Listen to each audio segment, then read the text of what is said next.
This is certainly an issue that the president is focused on, and he will work with his team on addressing through policy measures, but I don't have anything to preview for you. Okay, just one more quick thing on the American Jobs Plan.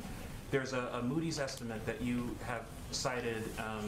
Basically, their estimate is that 2.7 million jobs will be created over 10 years if that plan is passed as it's been proposed. I think that works out to something like $850,000 per job. Given that, are you open to ideas about a more targeted way, a cheaper way of achieving the same goal in terms of number of jobs created? Well, we're always open to hearing from members of Congress and on their ideas and what they think should be a part of the package. At the end of the day, the president's red line is inaction. He won't tolerate inaction on rebuilding our nation's infrastructure, something that has long been outdated. He believes that we need to invest in that so we can improve the lives of ordinary Americans and make it easier to do business. He also believes that investments in long-term economic growth will create good-paying jobs. There was another study that showed that about 75% of these jobs, a Georgetown study I should say, would go to workers who did not have college degrees. And that is certainly a population in this country that needs extra assistance, and it would be highly targeted in helping give a leg up to people who need that help. He also believes that we need to invest in order to help us outcompete China and invest in our own emerging economies to do that, and that we need to invest in the American people, that the American people are the backbone of our nation's, of our country, and that is part of our proposal in this package. Go ahead, go ahead. Thank you. Just two questions. One on vaccine again. Is there any thought being given to a federally organized vaccine passport of some kind? Does the president see that maybe as some kind of tool that could be used, or would he lean more on the side of people who have raised objections over privacy and so on? Well, let me be very clear on this. I know there's been lots of questions. The government is not now, nor will we be supporting a system that requires Americans to carry a credential. There will be no federal vaccinations database and no federal mandate requiring everyone to obtain a single vaccination credential. As these tools are being considered by the private and nonprofit sectors, our interest is very simple from the federal government, which is Americans' privacy and rights should be protected, and so that these systems are not used against people unfairly. There is a movement, as you know, in the private sector to identify ways that they can return to events where there are large swaths of people safely in soccer stadiums or theaters, and that's something that that's where the idea originated, and we expect that's where it will be concluded. We will be providing some guidance, which will look like an FAQ, a frequently asked question. I hate acronyms, but that provides important answers to questions that Americans have, in particular around concerns about privacy, security, or discrimination soon. I don't have an exact date for that yet. Okay, and if I might, another question on Iran. It's pretty clear what the carrot is for Iran. That's obvious. But given that the previous administration, just battered them with pretty much everything it had, apart from war, what's left in terms of the stick when you're entering these negotiations? What is left actually apart from war? What would Iran want out of it? Is that what you're asking? What's the stick? You're coming with a carrot, right? Which is, we'll bring you back in and so on. You dismantle all this stuff, and we'll eventually give you sanctions relief. That's pretty clear. But they withstood the sanctions under the Trump administration, and they in fact only increased their activity in the nuclear. Well, if you go back historically just a few years before the Trump administration to the Obama-Biden administration, sanctions were put in place which incentivized, in many ways, getting them to the table to have the discussion about the joint plan of action. So, look, I would say at this point, today's the first day of discussions. As you know, these discussions are happening in Geneva, and they are happening through our European counterparts and partners. We expect them to have difficult portions. We expect this to be a long process, and we, continue to believe that a diplomatic path is the right path forward, and there are benefits to all sides. When the Trump administration pulled out of the joint plan of action, what they left us with is a far decreased visibility of Iran's nuclear capability, of inspections at their sites, of an understanding of how close they were to acquiring a nuclear weapon. That's not in anyone's interest, certainly not the American people. Go ahead. Jen, Senator Schumer's office said last night that the Senate parliamentarian had ruled in favor of additional reconciliation bills. I wondered if the administration had any view on that ruling. And in light of this ruling, is this the likely path that the president will take with the Senate in terms of getting this infrastructure bill across the finish line? Well, the president continues to believe, less than a week after he announced the plan, I'll say, that there's a bipartisan path forward. And we are encouraged, not just by 80% of the public that believes that it is long overdue to invest in infrastructure, that not just roads, rails, and bridges, but there is a way we should, a role the federal government can play in rebuilding the infrastructure of our economy and helping support American workers for the 21st century. This is a mechanism, as you know, reconciliation is a mechanism for passing budgetary bills in Congress. We will leave the mechanisms and the determination of the mechanisms to leaders in Congress. But right now, less than a week after he announced the American Jobs Plan, our focus is on engaging with Democrats and Republicans, with staff, with committee staff, inviting members to the White House next week, and we are encouraged by some of the statements that have been made about components of the package where we could find agreement. On infrastructure, some Republicans have quibbled with the way infrastructure should be defined in the bill. Does the president feel he has to convince Republicans of what should be used in an infrastructure bill before he can actually persuade them to vote for it? Well, I'll give you a little bit of a homework assignment. There are some Republicans who have previously called for investment in workforce development as part of comprehensive infrastructure investment. Some have called for that. Some have previously called for investing in broadband and the expansion of broadband as a means of expanding infrastructure. Some even have reference to replacing pipes as a means of infrastructure. So I would suggest that many of their constituents would be surprised to hear that those are not infrastructure projects, and I'm sure with a little Googling, you can all figure out who those all are. Go ahead in the back. Hi. At his press conference, the president said our children and grandchildren will be writing doctoral theses about whether democracy or autocracy succeeded. What's his own measure for success there? Is it American GDP versus Chinese GDP ultimately, or is it the sphere of influence of both countries around the world? It's a big, broad question. A good one. Look, I think the president is, when he talks about that, he's not just talking about economic growth and development. That certainly is part of it. He's also talking about our values and what message we send to the world and to our children. And so it has quite a broad meaning. And that's, I think, reflected, I should say, in how he has approached his presidency and identified the crises we're facing. You know, I think he has grandchildren now, so maybe he wants the rest of us to be able to tell our grandchildren, what role did we play in addressing racial injustice? What role did we play in addressing the climate crisis? What role did we play in helping rebuild the workforce of the future? And what role did we play in standing up for our values around the world? So has quite a broad meaning, but you know, I think that's a reflection of his approach to his presidency. Is he using the competition with China point as a sort of key selling point with Republicans on infrastructure and perhaps in a way that an appeal in other areas is not going to work? The idea that there's a danger of falling behind China, does he hope pragmatically that will strike a chord? Well, there is agreement across Democrats, Republicans, frankly the American people, that we need to do more to invest here at home in order to compete with China. And he has conveyed, too, that and I have, I guess, as well, that our approach to our relationship with China is to come to that relationship from a position of strength.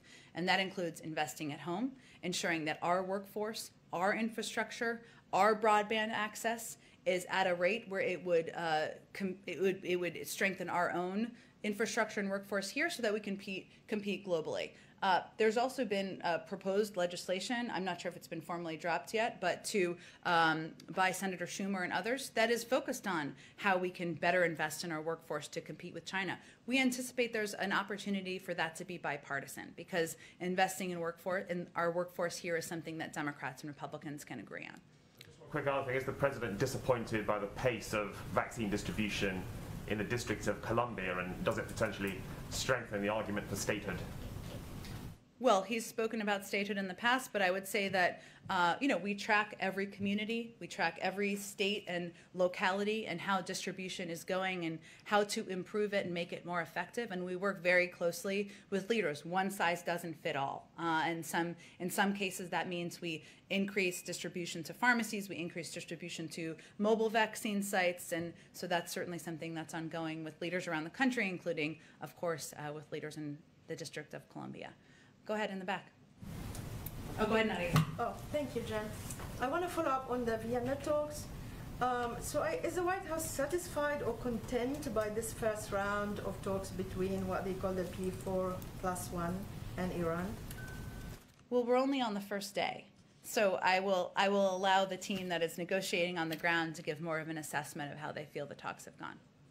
Explain, if these talks are indirect between the Europeans, the Russians, and the Chinese and Iran, why do you have a high-ranking U.S. official in Vienna, since you don't want to talk directly with the Iranians? Well, I think it's important to convey to our partners, our P5+1 partners too, that we believe diplomacy is the best step forward, is the most appropriate step forward. And Rob Malley, who is somebody who's experienced, who's been a part of negotiations in the past, is certainly an appropriate level individual from the government to be there. So is the White House position till now that no lifting of any sanctions until Iran complies? Well, I think we expect that, as I conveyed yesterday, that a big part of the conversation will be how Iran can come back into compliance and what would be required of the United States. But we've been clear that we are not anticipating any steps at this moment. We'll allow the negotiations to continue. And allow me on Iraq. Tomorrow, you're going to hold a strategic dialogue between the United States and Iraq. As you know, the president has been talking about reviewing troops numbers all over the world, including Iraq. Is this a topic that obviously high and center on these talks? What do you expect from these talks? How are they different from the previous one under the previous administration? Well, these meetings will further clarify that coalition forces are in Iraq at the invitation of the Iraqi government and solely for the purpose of training and advising Iraqi forces to ensure that ISIS cannot reconstitute. And I think that's a difference from how it was described previously. This will also be an important opportunity to discuss our mutual interests across a range of fields, from security to culture to trade and climate. And obviously these are proceeding soon, and I'm certain we'll have a readout once the discussions conclude. Thank you. Go ahead. Thanks, Jen. Bloomberg reported earlier today that President Putin plans to take part in the virtual climate summit later this month. Has the Kremlin reached out to confirm his attendance? I'm sorry, say the last part one more time. Has the Kremlin reached out to confirm his attendance? We've invited about 40 heads of state to attend the climate summit, and I expect as we get closer, we'll have confirmation about who will be participating in the summit. Okay, and one more. Senator McConnell's comments yesterday to encourage Republican men to go get a vaccine. Was the White House in touch with Senator McConnell as part of the effort to address vaccine hesitancy, or was the president in touch with him before he made those comments?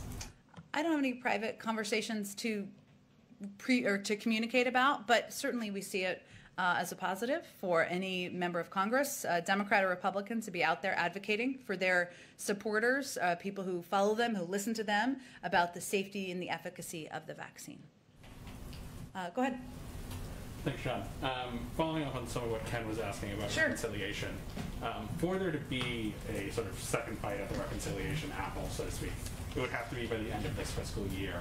And concerning what you just said about President Biden, the only red line is inaction.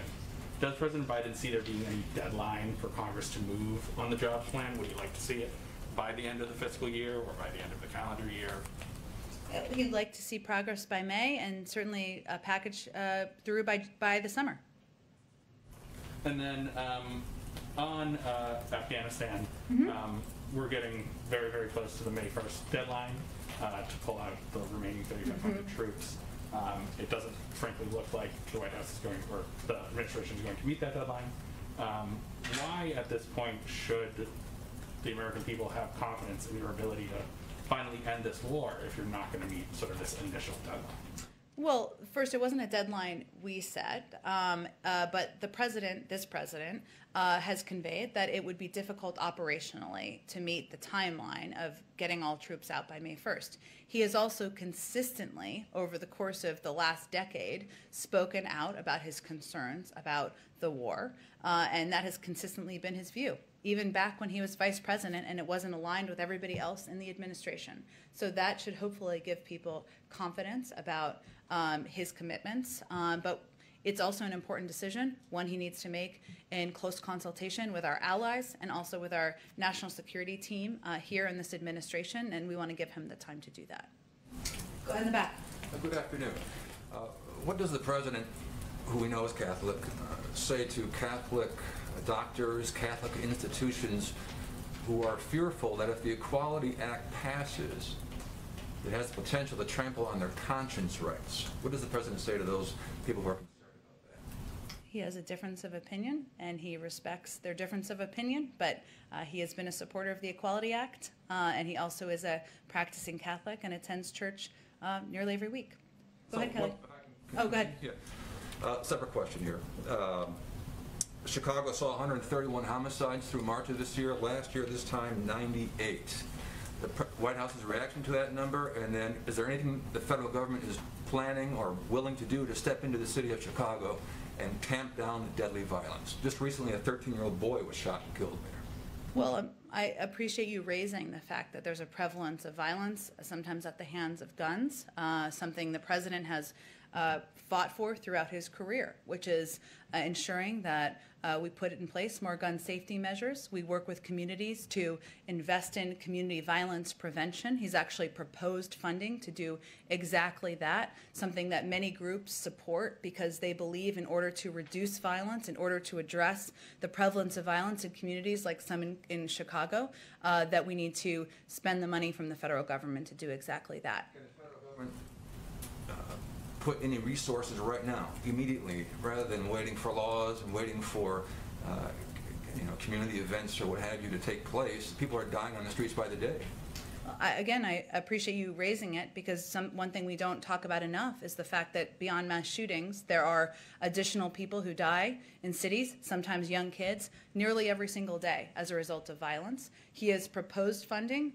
We would support acting on that, and that's what we'll continue to advocate for. I think we got to move on. Go ahead, Kelly. Is the administration looking at how you're going to talk about the number of jobs created from the infrastructure package? Because citing the Moody's numbers from Secretary Buttigieg and Brian Deese talking about 19 million, when that was really talking about a much longer time frame. So since you aren't giving us administration-centered numbers, how can you add some clarity to where the numbers for jobs should be if the Secretary and Mr. Deese overshot in their comments? Well, I think as the Secretary said in an interview yesterday, it is important to be clear and to be specific about jobs numbers to provide clarity to the American people. And it'll be hard to have state-by-state. We'll have state-by-state fact sheets out soon, I think, but it'll be hard to have state-by-state job creation numbers because we won't know the specifics because of all of the bidding processes that will take place as it relates to infrastructure. But Moody's ran an analysis that showed that the economy would create 19 million jobs over the next decade if Congress passes the American Jobs Plan, almost 3 million more than if it doesn't. So that is what the impact would be of the American Jobs Plan, 2.7 million to be totally clear. These are millions of jobs that won't be created if Congress doesn't act to pass this plan. We see that as a positive, but we also will be very clear and articulate exactly what numbers of jobs it will create. Thanks, Jim. Thank you, everyone.